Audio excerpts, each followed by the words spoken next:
Welcome back to the Clydesdale Media Mindset with Phil Mansfield. I am Scott Schweitzer. He is Phil Mansfield. Phil, another week. How you doing?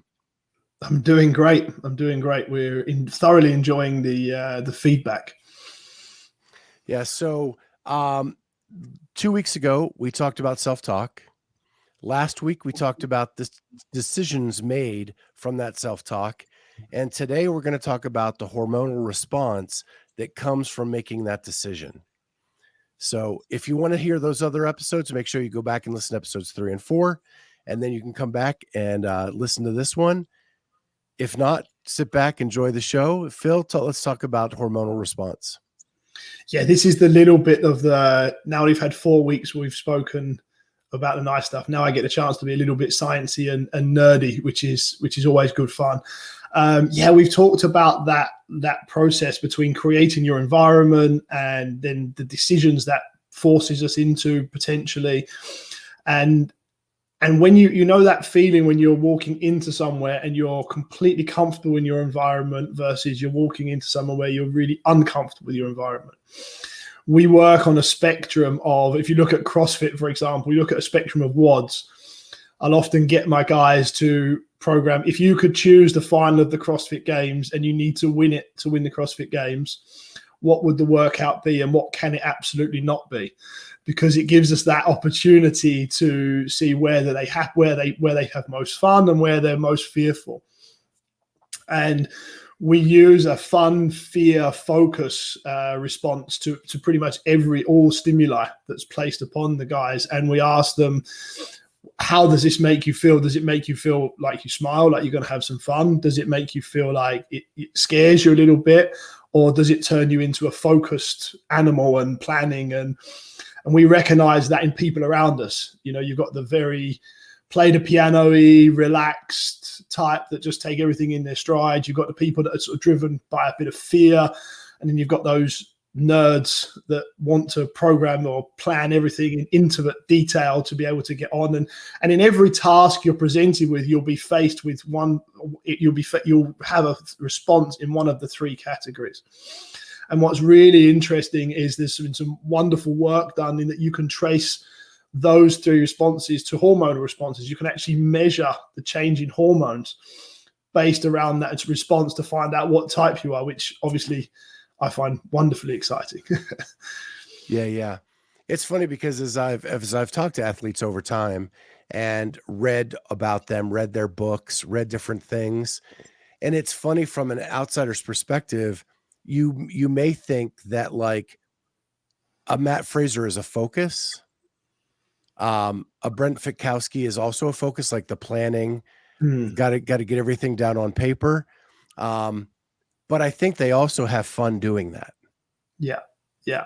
Well, what you'll often find with the very top athletes is they have a perfect balance of the 3.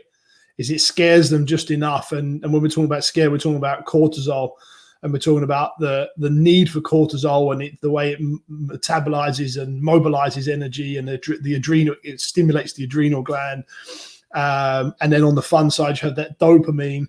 And what's really interesting with the real elite guys is they actually have that dopamine release, that fun side of it, whilst they're in and working. They don't need to have it afterwards. When you and I train, we are very much in the I don't know yourself, but I'm very much these days in the fear side of things. I'm in survival mode. I need as much adrenaline, as much caffeine as I possibly can get through me. And then afterwards, when I've had that 20 minutes of deciding if life's worth continuing with, that then the dopamine hit will come, where these guys it's measurable. They have that focus is linked to acetylcholine as a hormone, so they have that equal blend of the 3 hormones going into a WOD. So when max snatch is released for someone who's great at snatching, the worry for that athlete, for example, is that they have too much dopamine, they get too happy and they get too excited, and it ends up going not as well. It's very often how many times you really not feel like going to the gym, not feel like doing anything today, and then you end up having your absolute best session. And other times you're like, right, today's my day. I'm going to PR everything. Everything's going to be great. You end up in the gym and it not really working. And it's exactly the same when we go to the games or we go to sporting events. It's very often the workouts that check us, that actually make us think too much or make us have to work harder, that we do better at, versus the workouts we think this is our bag. This is what we do for fun. We're going to win this one. And as soon as you have a dominance in one of those three hormones, it's linked to suboptimal performance. So we're always trying to get a balance between those three things. And that's what your phrases do wonderfully. Yeah. And the other thing that Matt talked about in his book a lot is that when he's training alone, he uses the fear to motivate himself. Like, I'm holding a 140 pace. I know Vellner's going to hold a 137 and I need to pick it up. That's it. It is the visualization of that competitive environment. One of the things we do a task. We run a mentorship program with some coaches, and one of the tasks we do there is something called the critical features. And we'll look at what the critical features of the best of the best are. So we'll try to see, is there something that links Tiger Woods, Roger Federer, Michael Jordan? Am I allowed to put Matt Fraser and Tia in that group? Probably I can. Oh, sure can. And say what links them. That's our job as coaches, is to try and see that. And one of the things is that visualization actually in their weakness. So they'll know if they're a fun, fear, or focus. Now, they might not have done that task where they've actually sat down and said, am I fun, fear, or focus? But they have such a good innate sense of their own self. Their self-concept is so strong that they'll feel on that particular day, what I need now is to visualize someone next to me like Pat Vellner going at that speed. I know Tia is wonderfully good the other way, where Tia is sort of naturally positively sort of fearful of what's going on. So she'll be very good at finding some kind of enjoyment in it and bringing herself more towards the fun. And she has sort of Shane, who's very good at the focus side of things and provides that element for her. And so the best of the best tend to be able to find that balance in all three of them. It's a critical feature of elite sport. So you bring up an interesting point that, like, Shane can be the focus part of Tia's game. Yeah. So you as a coach can fill in the holes sometimes for an athlete. Yeah. Until they're out on the floor. And then once they're out on the floor, it's all on them. Yeah. I think that's probably the primary job of the coach. And you wear that chameleon hat as a coach, and you read your athlete, and you do it naturally as a person. You know, your daughter comes home from school and she's scared of something. You provide her with an answer of focus, or you try and make her laugh with an answer of fun.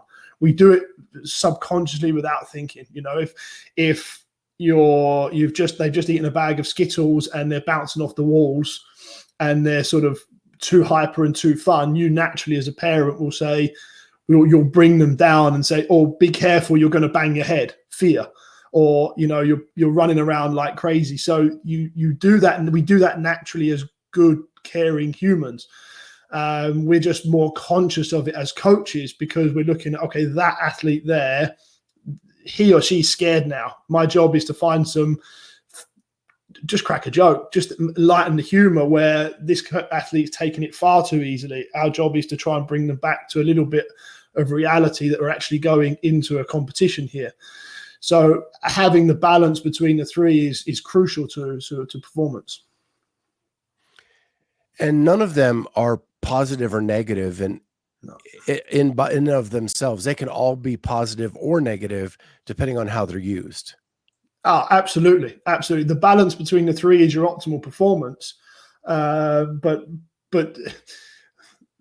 I want to have some fun can be terribly detrimental. It can also be terribly positive. It's about the timing and the context of where we are. And like I say, where it's gone wrong for me in sporting environments before is when I or my athlete, you know, in life, the second you think, you know what, it's going quite well, this life's good, and just, that just as you utter those words, bang, the fear or the focus come in and sort of sweep everything aside. And it's it sounds terribly negative to say we're never allowed to have too much fun, but we're never allowed to have too much fear. And fear is a good thing when it's used correctly. So it's looking for the correct response in all three categories and not ignoring one when we're going into daunting tasks or any kind of task for that matter. Yeah, I think that analogy is true in life and in addition to sports. Things are going great in life, and there always seems to be something to bring you back down with fear or something that you have to focus on for a minute. Yeah, and really get through that.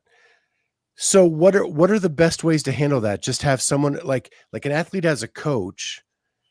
We as humans have friends, family.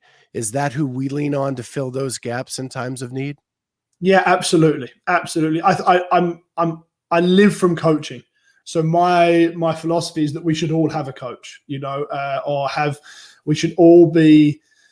It's harder for us men sometimes to be open, and one of the things I've worked incredibly hard on the last 5-6 years of my life is showing more of myself. That's my phrase, is that I can be very introverted, and I always get surprised when people say he's very quiet or he's very serious, Phil, because actually to my friends and family, I'm jovial. I'm quite extroverted, and you always know a true introvert is somebody who you can't shut them up when they're comfortable, and